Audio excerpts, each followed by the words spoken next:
What's going on, everybody? I hope everyone is having a fantastic night.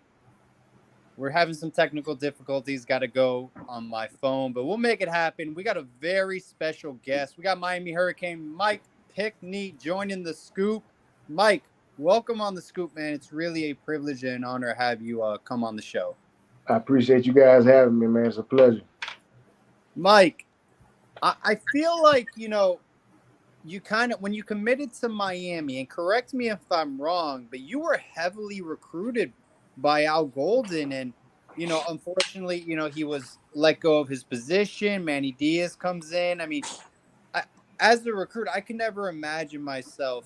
I'd be in a tough situation if the staff that was recruiting me hard, that I'm committed to, they're let go, and now it's a new staff coming in. That's a very tough decision, and Mike, I mean, were you always a Miami Hurricanes fan? I mean, what drew you to coming to the University of Miami?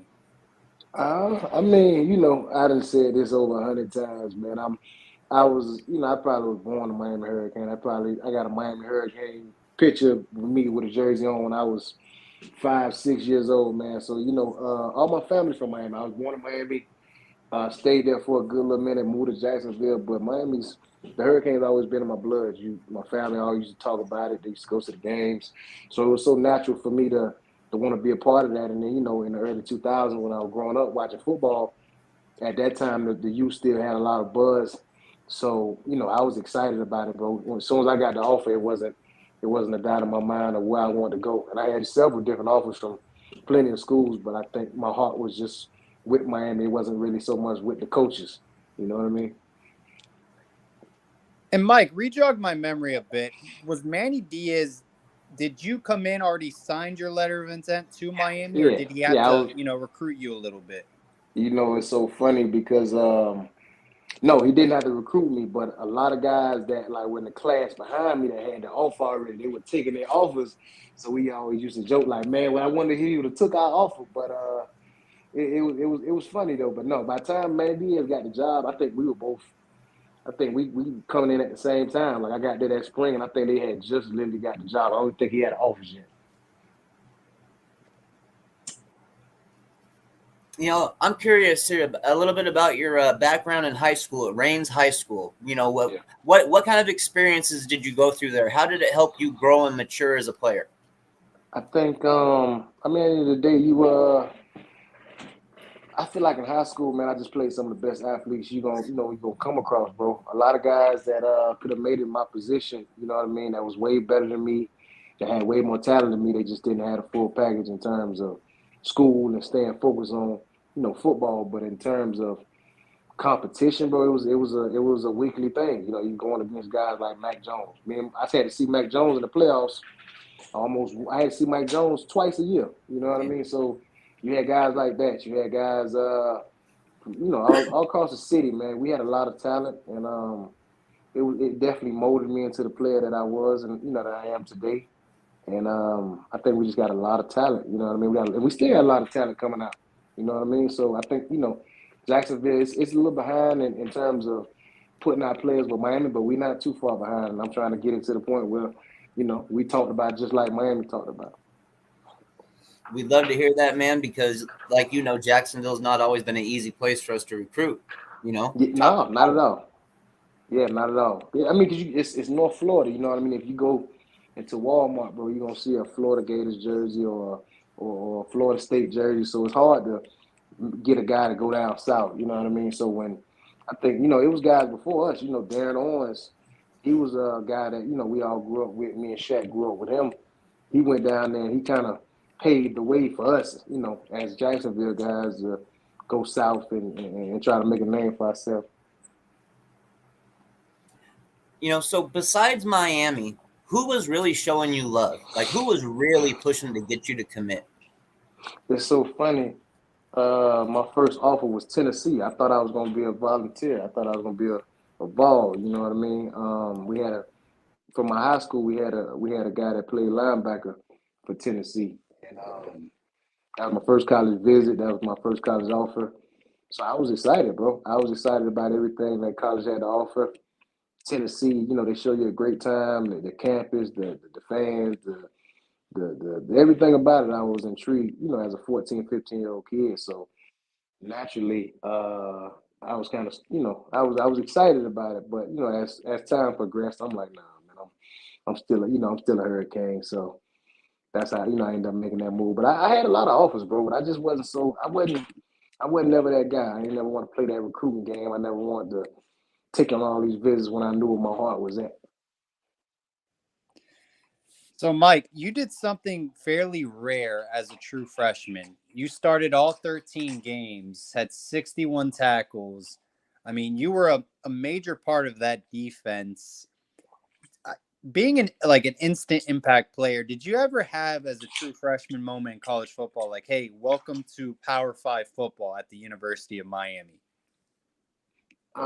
You saying like a play like it kind of shocked me? Is what you saying? Yeah. Yeah, like, hey, You I'm not know, in high school anymore. I'm with the big boys. you know what? I think it was I forget what team it was, bro, but two damn like 6'4", 6'5" linemen, both of them just double teamed me. I think we played FAU it was North Carolina, I think. I think North Carolina probably, and I was banged up real bad too. In North Carolina, we played them late, but that was the year they had Mitch Trubisky. They had what's his name? Ryan, I forget his name. A little short guy, but they had a squad that year, man. I think I was like, yeah, bro, they up on me today. I think I'm playing against some real talent. We had other teams that we were playing, but that game stuck out to me a lot because I think they were like the most talented team in the ACC that year, if I'm not mistaken. Yeah, Them I and think it was Clemson. Ryan Switzer, the receiver. Yeah, Ryan Swilson, you had Mitch Trubisky, they had a bunch of other guys. They had the running backs. They had a good squad that year. They were strong. Yeah, that was definitely a good North Carolina team.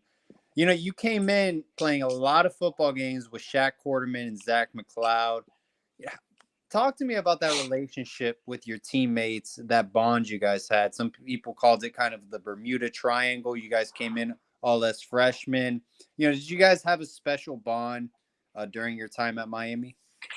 I mean, with me and Shaq, we grew to become friends even before the Miami thing, just because we're from the same city, and he was supporting me, I was supporting him, and I think it was definitely competition in the city in terms of who can be the best linebacker to come out. Then you got the two best linebackers in the city going to the same school, so we definitely were in contact all the time, and our bond and our friendship grew stronger in college. You know what I mean? We are all roommates. Shaq, me and Shaq were in the same room, and Zach McLeod and Pat Bethel were in the other room. So, I mean, I can tell you, I can go on for hours about the memories we had. You know what I mean? I'm still in contact with them guys today. Still support them. They support me, and I think at the end of the day, we just got a lot of memories to look back on and cherish. Mike, you mentioned that when you got the Miami offer, that it was basically like that. That's what you were waiting for. That's what you knew you wanted, and that's where you wanted to be. Yeah, What 100%. made you love Miami so much? What was it that really drew you to the college and the football team? I think everything, bro. I think everything about it just intrigued me as a child. You see Miami, you see them having fun, you see them all the great players that went there. You got the John Beasons, you got the Ray Lewises, you got I can go. The list is as long as this video. You know what I mean? They got so many great players, and it's a lot of great players people don't even know about that were just as great. You got guys in the 80s, 90s that was, Hall of Fame dudes that we really don't know about. So it's so much tradition in the school, man. And I think it was just so much excitement. And I was, it's guys that all across the, country that went to big time schools, Alabama, LSU, and all these teams that wish they could have went to Miami. You know what I mean? There's a lot of guys that, you hear him say it all the time. I forget, it was some guy it was one of the big time guys. He just did an interview. He was like, he want to go to Miami. So it's just hard. It was hard when you were a kid not to want to go to that school because it was one of the most exciting schools in the country. Being recruited by Miami, how did it start? Like who had first contact with you? Were they doing it for multiple years? How did that all come to be? So I think my freshman,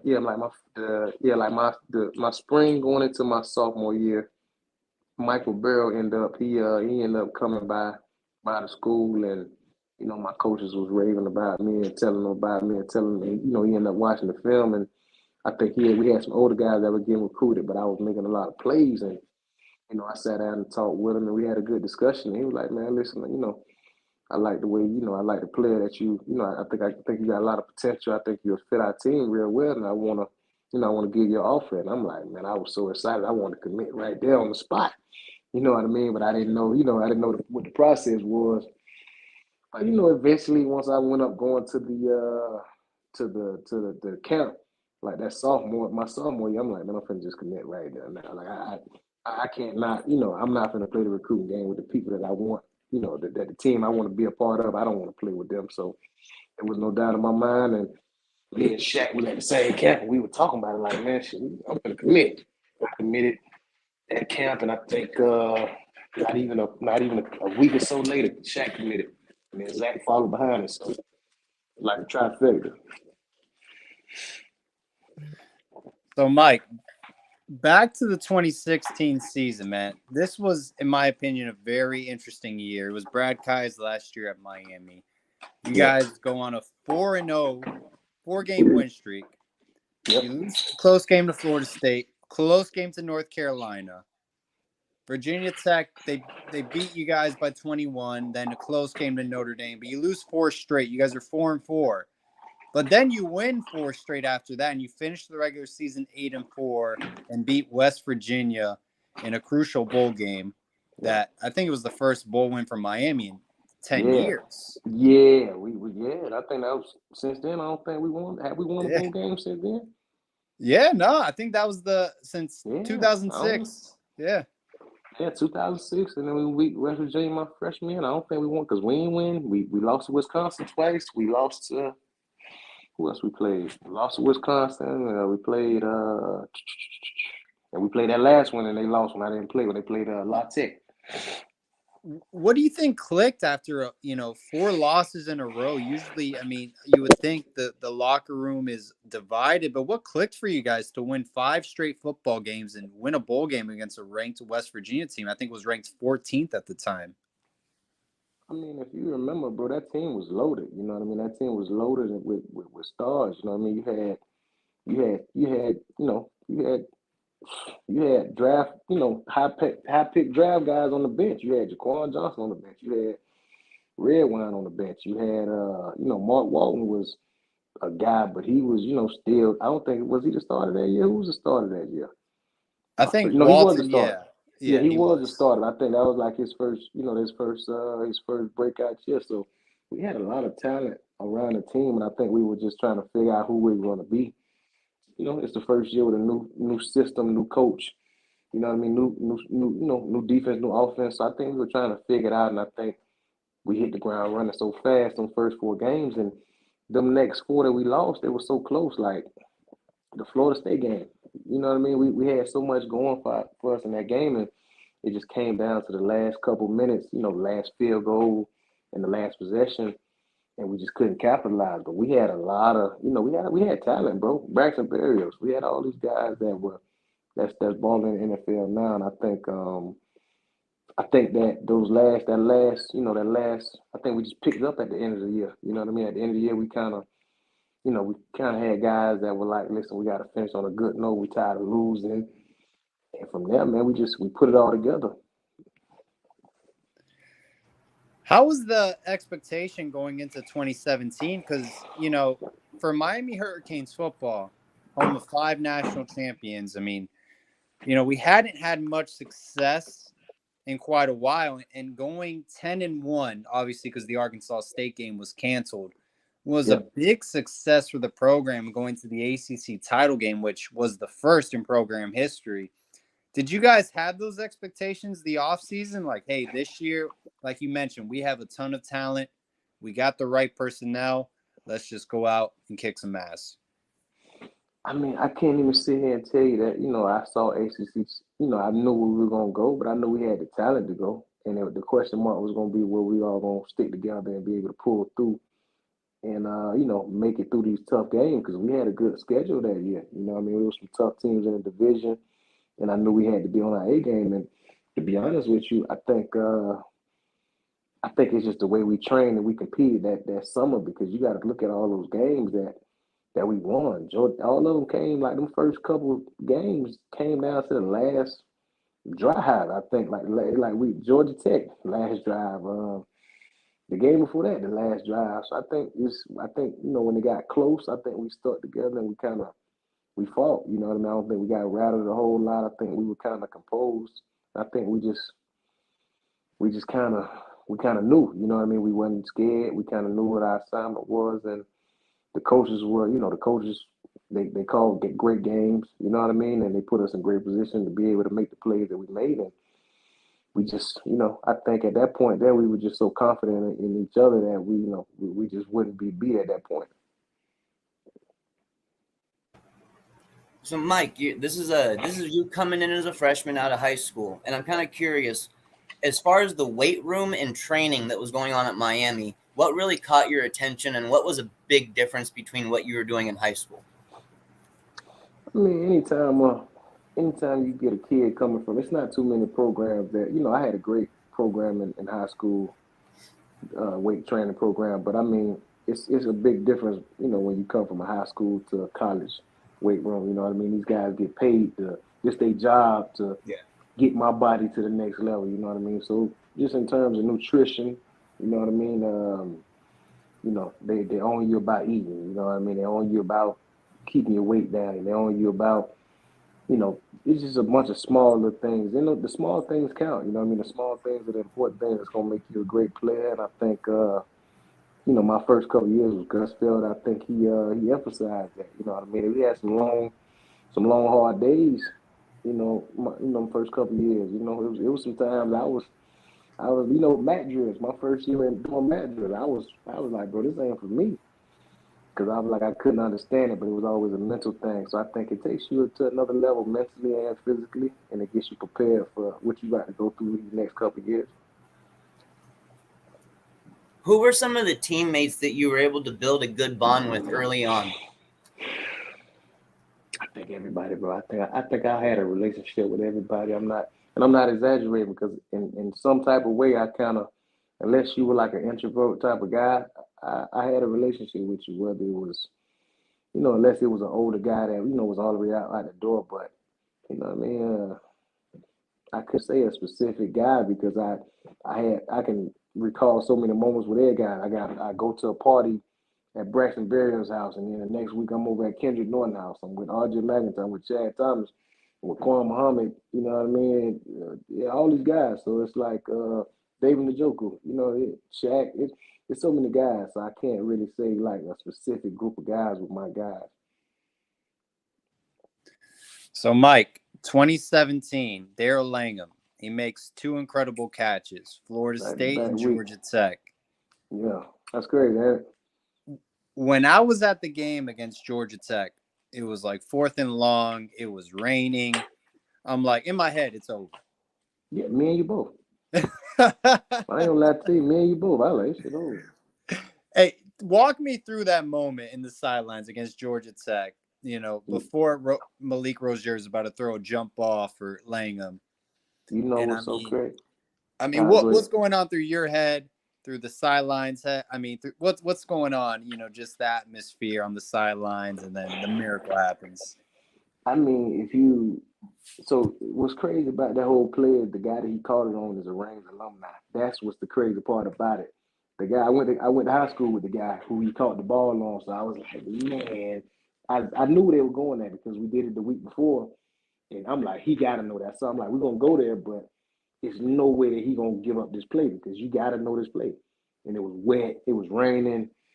I think I got hurt that game too. Yeah, I got hurt that game, and I think I messed my pec up or something. So I'm on the sideline. I come back out. I'm trying to support, and I'm looking at the down distance. I'm looking at the situation. I'm like, it's wet, so maybe they think we're gonna keep it on the ground. I'm like, nah, we gotta pass the ball. But I'm like, listen, Darrell just caught the game winner the week before, so they're gonna have to go back to him again. He our best red zone threat. I'm like, listen, if I know that, I know he knows that. And man, when I say he made that play, and I was like, dog, that's crazy, because it happened. And I think I think the guy tipped the ball, and I think Darrell just ended up coming down with it. It was a crazy play. and it just, I think that was his only 2 catches in the last 2 games. That was the Yeah. crazy part about it. I'm like, you got 2 of the biggest plays in school history back to back, and that's your only stats, right? Like these last 2 games. That's crazy. So, yeah, I mean, 2017 was really a roller coaster ride. I mean, you guys come back, final drive to beat Florida State, something we hadn't done in a very long time, reached the ACC title game. You know, I mean, a lot of close games were played. I'm curious, what was your favorite moment of that season? 2017. Yeah, I have my favorite moment of you, so I'm curious if we had the same one. What's that game? We beat them people real bad. I think North Carolina game. And I don't think I did too much that game, but that game was probably the livest game I ever had. But I liked it. I had a real good game at Duke personally.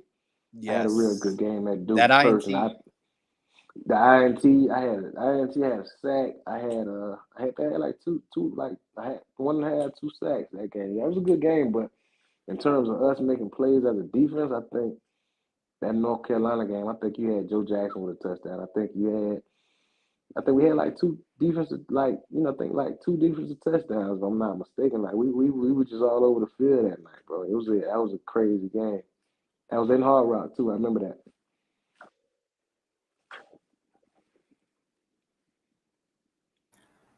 Mike, going from your freshman season to your sophomore season, where do you feel that you developed the most? Where do you feel that you built yourself up?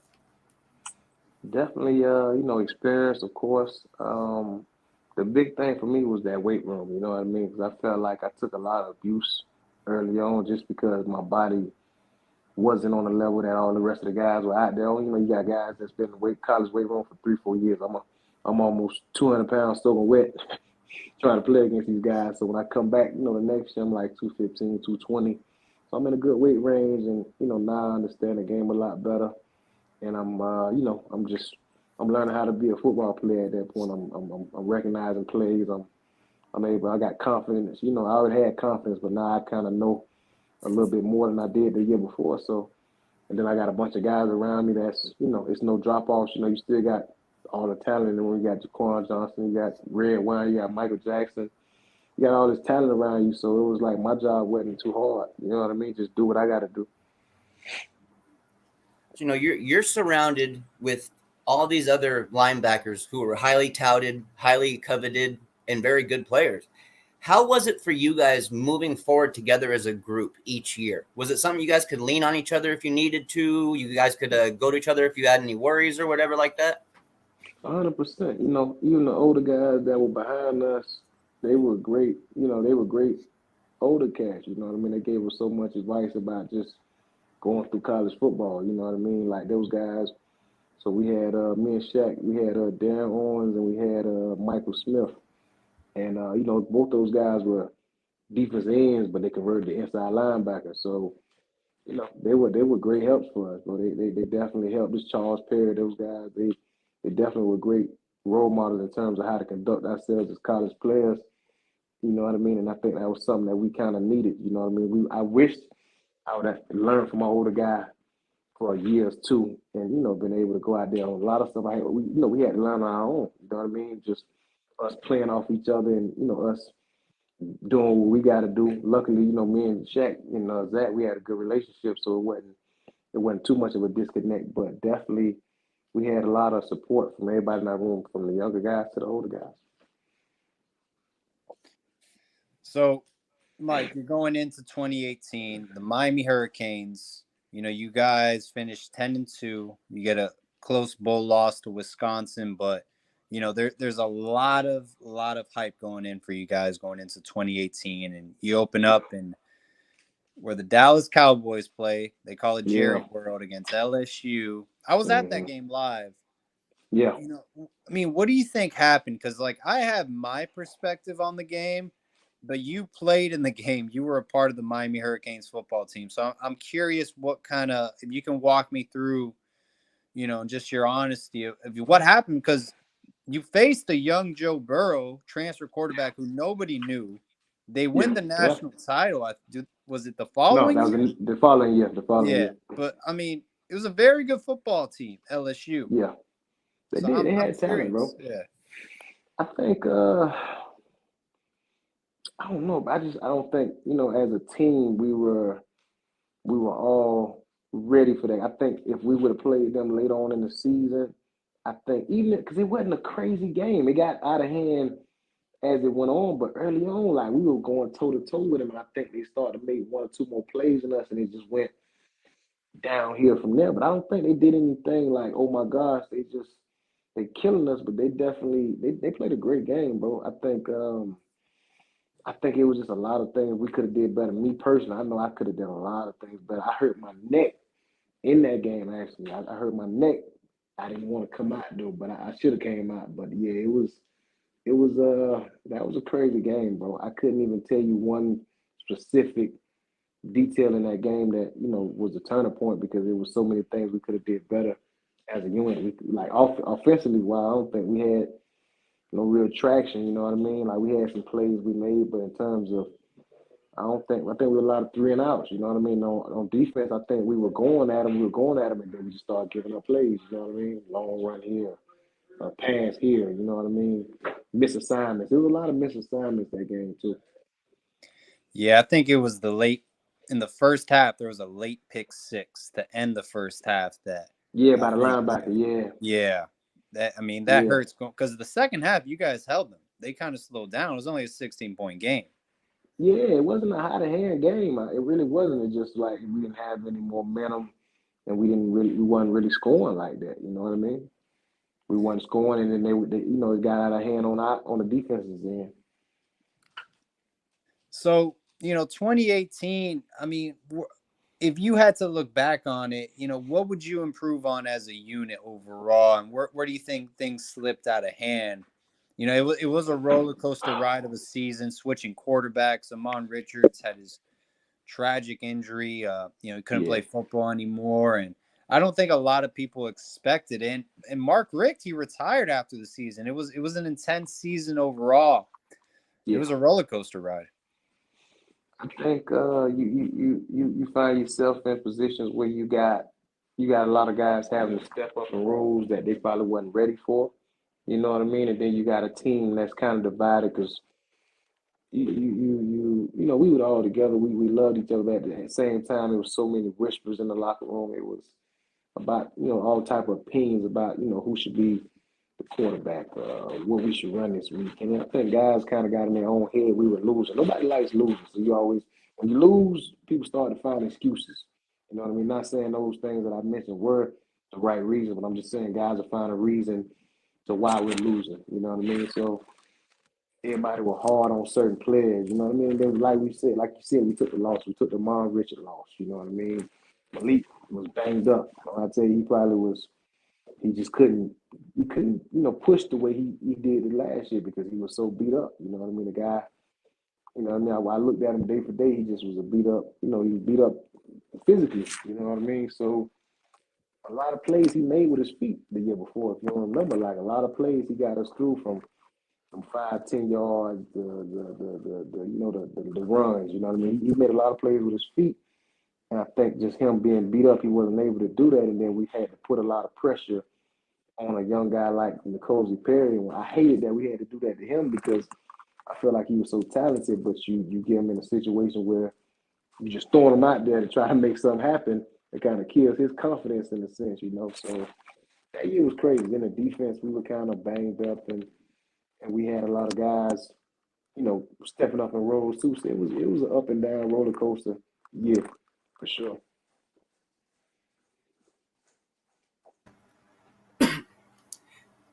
You came up with a group of guys your freshman year. You're all working together. You're all kind of working towards the same thing.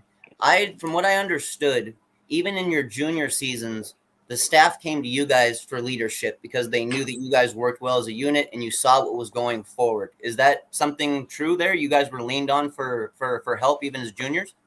I mean, I think we had leadership roles, but I'm not gonna say we were the leaders. You had Jaquan Johnson, you know what I mean, by far one of the best leaders we had Yeah. on the team. You know what I mean? You had him, you had Michael Jackson, you had Redwine. We were definitely a big part of it, but I don't think we were like the actual guys. They knew we were guys to depend on, but as far as like this is who the team goes through at this point, I think it was those guys. You know what I mean? It was still older guys. I think we just was like, we were in the mix for sure, though. This is a totally different kind of question here, but I'm kind of curious. Even at, practice, games, anything like that, they talk about freak athletes. They talk about guys doing freak things. Was there anything that you caught that was just freakish, maybe from one of our players or during a game, that was just unbelievable? Yeah, man, we got a lot of freaks, man. You got Amon Richards jumping over a standing up person. You got David Njoku diving 10 yards into the end zone. You got Chris Herndon. He was, we had a lot of freaks, bro. We got Greg Rousseau. He can get 5 sacks in one game, you know what I mean? So it was a lot of things that went on that were freakish, man. When I tell you, we had players that could really do some things, just being natural athletes. I can't say one thing stuck out because I've seen so much from guys, even in practice. You know what I mean? Guys that didn't even, go to the league were doing crazy things, you know what I mean? Stacey Cody used to kill us in practice, you know what I mean? He had a short, stint, but he was unstoppable. The guys couldn't really, keep up with him. So we had a lot of freaks. Who do you feel the best battle you had in college was? One-on-one with an offensive lineman or whoever it was. Who do you feel you had that best true battle with? Best battle. I played a lot of games, man. Or even if it's a couple guys.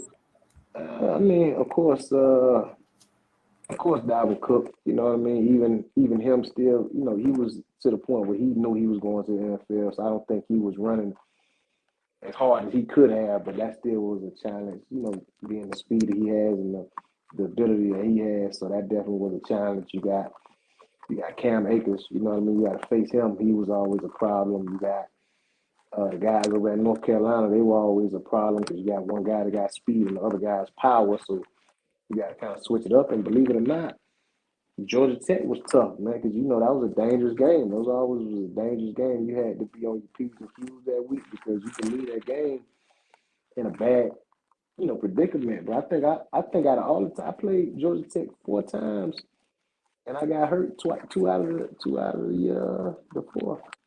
You know what I mean? One of the times I hurt myself, but I got a concussion my senior year, Georgia Tech week. So it was some challenging, teams, man. We had definitely played against some guys. There's a bunch of open line. I don't really know their names, but me going back and watching film, we had the guy from Louisville. He was a really good player. He went first round to the Jets. So we played some players, man. We had some players in the ACC for sure. Mike, talking about Georgia Tech, man, as a linebacker, how do you even prepare for that game? I feel like it's kind of one of those games where you're just like, listen, man, I'm just going to guess. I hope this guy has the football, and I'm going to make a tackle. You know what? I think a lot of teams probably went into it like that, but I think we end up we realized that, I mean, for one, we took Georgia Tech as a disrespectful team because their whole initial goal is to hurt you.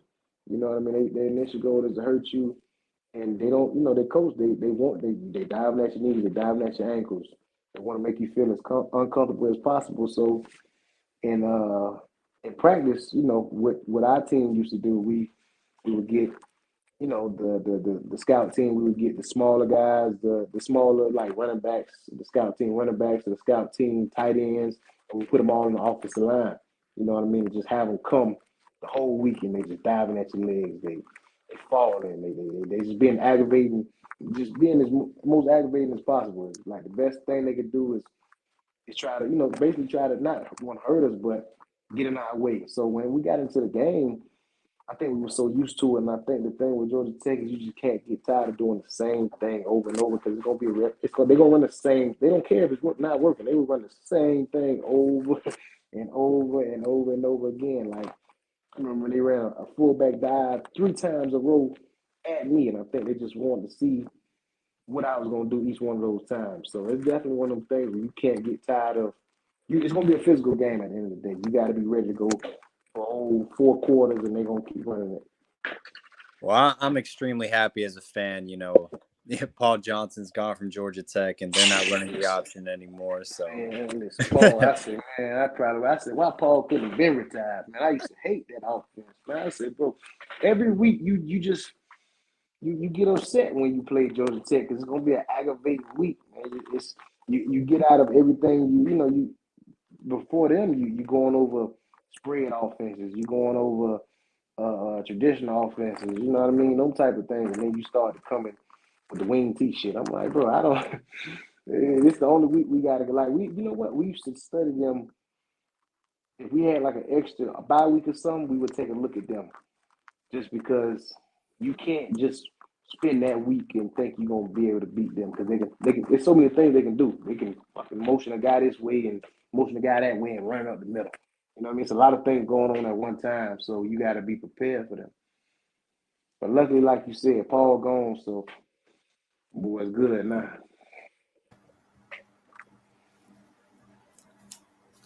So I'm kind of curious, Mike, besides FSU, who was the other ACC team that you really disliked?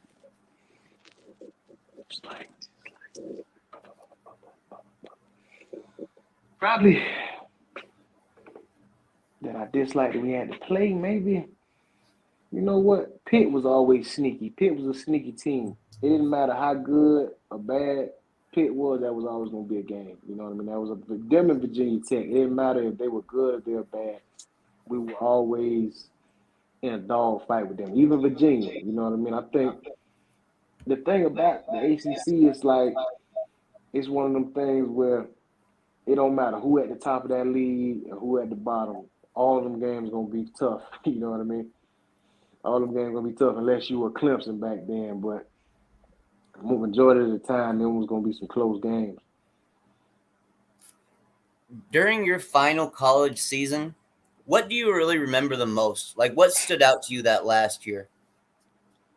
I mean, stood out good? Like, what stood out as a good thing? Yeah. I think it was a lot of good things that happened my senior year, but I think it was just, I was taking it all in, bro. I can't say one moment because I understood that this was my last year and this was my last run as a Hurricane. So I was trying to, cherish every moment as a Miami Hurricane because I knew I wasn't going to be able to get that time back. You know what I mean? But just going out there, camp, you know what I mean? Camp, I made sure I made camp fun as possible. I made sure me just, bonding with my teammates was possible. I made sure, guys were really putting their effort every day trying to be better. The weight room, the off-season training, that was probably my best off-season training of my whole college career. So it was an exciting year, bro. I wish we could have finished it a lot better, though, man. I understood that we weren't gonna be like, crazy good because you got a first, a new team, first year head coach, but at the same time, I was definitely excited and I was thankful that I could have went through those experiences with them guys. Hey, Mike, the transition between Mark Richt to Manny Diaz, I mean, first off, was there any indication from, the locker room, hey, I think Mark Richt's going to be retiring after this year? There's signs of it. He's been coaching for quite a long time. And, how did the players embrace the hire Manny Diaz? And if they even knew he was going to be the head coach? Man, I tell you, so initially, in my mind, and I think me and Shaq mind, we were kind of on the fence about coming back and staying. I mean, we ended up having a meeting with Mark Richt around the bowl game when we were in New York. And he was just kind of asking us, like, what y'all gonna do? You know what I mean? We were like, listen, we're on the fence. And I remember Manny Diaz had already took the job at Temple, so we knew he was out the door. But and then Jonathan Packey and Banda, they were going to be the defensive coordinators co-defensive coordinators at that point. So it was going to be the same defense, and I think we just had no indication that I didn't have any thought that Mark Richt was going to step down, but it just happened out of the blue, and it was a shocker to me. It was a shocker to everybody because I'm like, man, we didn't think he was going to get up out of it. I think, in my opinion, it was some changes that needed to be made that I don't think he was trying to make. You know what I mean? I don't think he was trying to make those changes. So I think he was like, you know what, I'm getting older. And he's just been doing it for so long. He's a legend, bro. So it's like, at that point, when he stepped down, I'm like, who the hell gonna be the head coach now? I'm like, I definitely was about to leave at that point. But then when you get a guy, I mean, at that point, I think everybody was pulling for Manny. I think, there was no question. You can interview other guys, but at that point, Manny was so, our defense stood out, was the only thing that was standing out on the team at that point. So naturally, you got a guy that, from the city, everybody loves him. Defense was always ranked in the top 5, top 10 in all the major stats. So I think it was just a natural fit for him at that point in time. And once he ended up getting a job, I'm like, yeah, this got to be a sign for me to come back. I don't know if you knew this, Mike, but in the fan base during Manny's time, because Blake Baker was named defensive coordinator when he came in. Yeah. People are like arguing about this when you guys are playing football. Who's calling plays? Who's overseeing the defense? Was Blake Baker the defensive coordinator, or was Manny? Did he have a big presence on the defense? I mean, at the end of the day, when you're a head coach, of course you got to be, all over the place. But if whatever your first love is, you're gonna go. So at the end of the week, they all have a meeting, and Manny Diaz is in that defensive meeting. And he's gonna tell you a yay or nay. We're gonna run this, we're gonna run that. I mean, okay, Blake Baker was probably calling the calls, but everything that went in that week went through Manny Diaz. You know what I mean? He gave he signed off on everything that we were running, but it was the same thing. You know what I mean? Maybe the scenarios and the situations that were called at that point in time, and like certain games, Blake Baker probably called the plays, but those were Manny Diaz. It was his defense. You know what I mean? They grew up in the same defense, so they basically were the same guy. You just got a different guy calling it at that point in time, and I think it got to the point where Diaz started taking over and calling the games at one point. Now, Mike, was that a defense that you enjoyed playing in? 100%. You know what I mean? 100%. I think, from the time I walked in the door, at the UM and just me trying to figure out how to be a football player, he was like, listen, man, you're not going to always do everything right. You're not going to always, do it perfect, but as long as you give 100% effort and you go 100 miles per hour, you're going to be able to play in the defense. If you can run and tackle, you're going to be able to play in the defense. And I'm like, of course, he makes it sound that simple. But at the end of the day, he made it that simple. I don't think he's one of them guys that he taught me how to be a football player mentally, because, you come from high school, everything is physical, then you get into this college thing. Okay, guys starting to get smarter and they starting to understand the game better. So he taught me how to, play the game mentally. You know what I mean? Just play recognition, watching film, what to look for when I'm watching film. So I think he was definitely a good teacher in that regard. You know what I mean? I think he helped me play the game on air a lot. I used to play the game on air a lot in my head. He's a big numbers guy. You know what I mean? A lot of things, numbers, statistically wise, factored into the way he did things. You know what I mean? He was a big preacher of going into halftime, winning the game, doing the things we need to do to be successful, and coming right out of halftime, doing the things we need to do to be successful. So it was, he had his methods, and it worked. It worked for him while he was there. I'm kind of curious here now. This is jumping out of college here, and I'm kind of curious here. How do you prepare yourself for the next level in football, Mike? How do you build yourself up mentally and physically for that next level that you want to try to get to? I mean, I don't think it's really a build up all at one time, but I think it's you just progressing as a football player and understanding what you got to do to be successful. You know what I mean? I think you look at older guys, and I think that's why it's such a good thing when you got a bunch of older guys that come back and, you get to see them. You know what I mean? When David and Njoku, them guys came back, and you could see them, Chad Thomas and Kendrick Norton and all the guys that went before us, and they came back and, they trained with us, and, you talk to them, and you they help you become pros before you get to that point. So when you take that next level, the college already gave you the structure. You know what I mean? You don't know nothing else but train, eat, sleep football. So if you keep that same mentality going forward, you ain't gonna do nothing but win if you got the talent. You know what I mean? If the work ethic, you got to look at all the guys that, once you come out of college, if you go to the league and you spend a whole year, you ain't gonna get an off day into that following off season. You know what I mean? So I think it's just that transition and you being mature enough to be able to handle that next level. So, Mike, you know, Manny's first year at Miami, the transfer portal comes into, you know, popularity. He's really embracing it. As a player, a veteran player, your senior year, did your teammates embrace, you know, the transfer players, or it was kind of like, hey, like you guys are the new guys on the block. We've been here grinding for over 3 years. You know, you got to earn your respects from us. Like, how did you guys embrace the transfer portal players? I mean, I appreciated the transfer portal guys, man. Sometimes guys go to schools that it don't work out over there for them, or they get bigger opportunities somewhere else.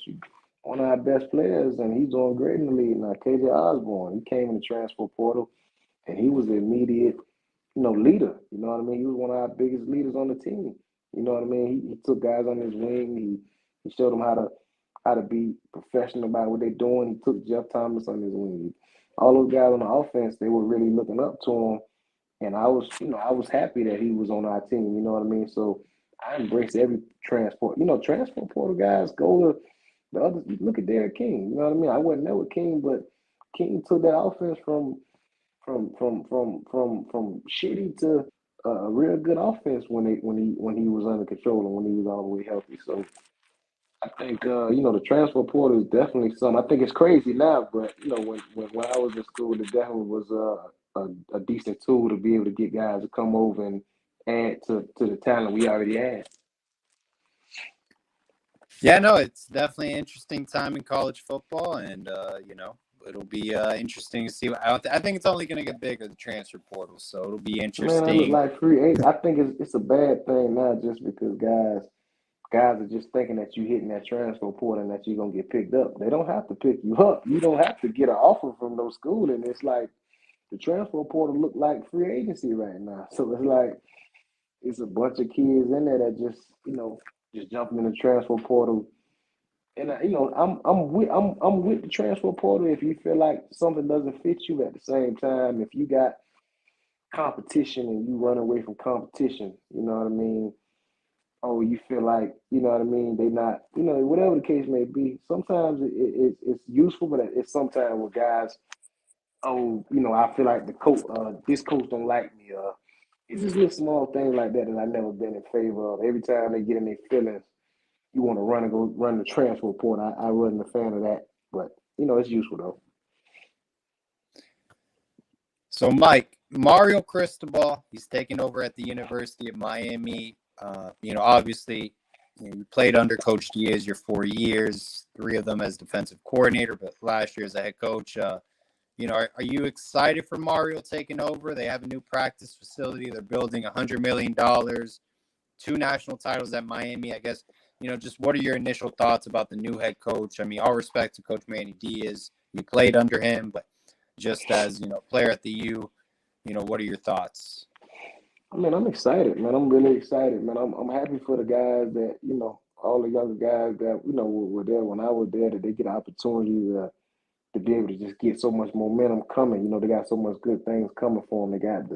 They're putting the money behind the program. And I think that was the biggest thing that I kind of was trying to harp on when I was in school. I'm like, listen, we were behind in a lot of areas, you know what I mean? I think we can improve on, whether it's facilities, whether it's nutrition staff. Like, our nutrition guy did a great job. Kyle, he did a great job, but you need a team. You know what I mean? Alabama has a team. You know what I mean? They got a whole team.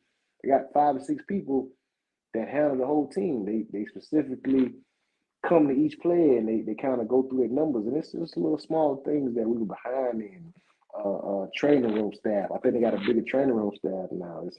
You know what I mean? At one point, we were understaffed. You know what I mean? They did a great job, navigating it. At the same time, I'm like, we just so behind in so many areas, and I think we could get better in terms of competing with these other schools. Because if you want to compete with these big time schools, we got to do things that they're doing. So I think Mario's he's bringing in his guys. He's bringing in former NFL coaches. You got big time school coaches. You know what I mean? And he's hitting that transfer portal hard. You got the talented quarterback, and I think he's got a lot of great things going for this team. I think they're still missing it. They're still missing some small pieces, but I think they're definitely heading in the right direction in the next 2, 3 years, I think I see them winning that ACC championship game. So it's nobody in the ACC that's really like Clemson, not the same Clemson. You know what I mean? So, who won it last year? Pitt won it last year, right? I think it was Pitt. Yeah. Yeah, Pitt, because they had the quarterback that just went to Pittsburgh. Yeah, so they, Yep. I think it's definitely up in the air, and I think we can definitely claim the throne in the ACC. We just got to be able to put everything together. But they definitely they headed in the right direction, and everybody's behind them. And Mike, I'm kind of curious. So in recruiting, we've got a head coach right now that is a major recruiter. Not all head coaches recruit like Cristobal does. What does that mean on the recruiting trail when the head coach is the one who's really out there and really, really putting in the work? I mean, for one, he's in his own, backyard. He's from Miami, so I think it's gonna be second nature to him. But I hear that he was always a big recruiter, and I mean, you got to be, man. I think when the head coach is involved, I mean, from what I hear, all the good coaches are good recruiters. They say Nick Saban, when he really want a guy, he's on you. You know what I mean? When Jimbo Fisher wants, he owns you. All these big time coaches, when they realize that, and that's what I always said. And I think when it's recruiting, when you got to go and you got to get players, you got to, we had so much talent in our backyard and we let them get away for whatever the reason was. But that's what's going to make the school great again when we get so many great players coming in. I think that was what we were always behind in was depth. You know what I mean? We had great players, but we didn't have it group 1, group 2, group 3, group 4. You know what I mean? It was just group 1, 2, 1 through 2. You know what I mean? And then once those guys banged up or somebody got to sit out a game, it started to, you got a small amount of players that you can play with because everybody's not on the same level as each other. Are you a firm believer in the idea of building a fence around South Florida? Basically putting our fence up so we own that area to recruit? I mean, when we were winning, that's what we had. You know what I mean? I don't know too many guys that left South Florida and, who didn't want to go to the U when they were winning. You know what I mean? I think, I don't know who dropped the ball in terms of recruiting in our own backyard, but you got to, like I was telling you, we had Lamar Jackson in our backyard. We had, you had Dalvin Cook. All these guys will tell you they wanted to go to Miami at one point, but we let them go. You got Devontae Freeman. All those guys, they will tell you they wanted to go to Miami, but for whatever reason, we didn't recruit them early enough, or whatever the case may be. So we let a lot of talented players go to other places, and for that, we kind of shot ourselves in the foot. Mike, before we let you go, man, I got to ask one final question because I know the fan base wants to hear it, and I think everyone agrees. Dan Enos is gone. He's not with the program anymore, but what was your craziest or favorite Dan Enos story you can share with us? Because, the fans think he's crazy. Enos is crazy, man. Enos is crazy. And you know what? I think I forget what it was. I think it was when we first signed him. I think he was snapping on the offense. He was like, I could be on. You think I fucking need this?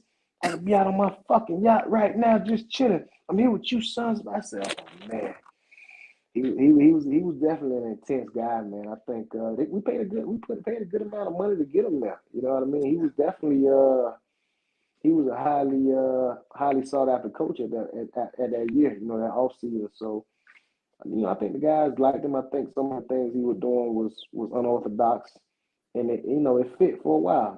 For a while, I think it fit. I just think you needed specific players for the type of things he was trying to do.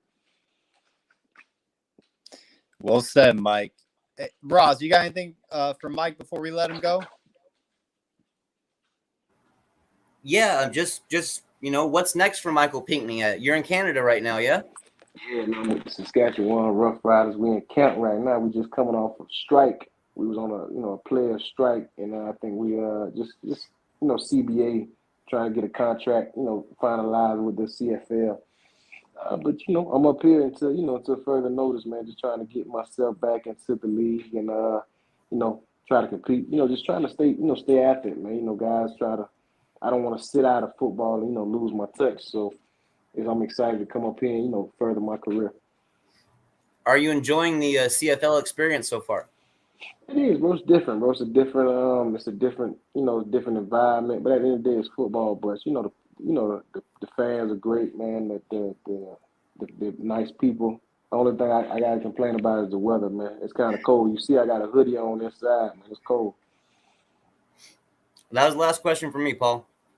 Well, Mike, we greatly appreciate you taking time out of your evening to join us on tonight's show. And, man, best of luck in the Canadian Football League and, in your football career moving forward, man. We're really pulling for you. So best of luck.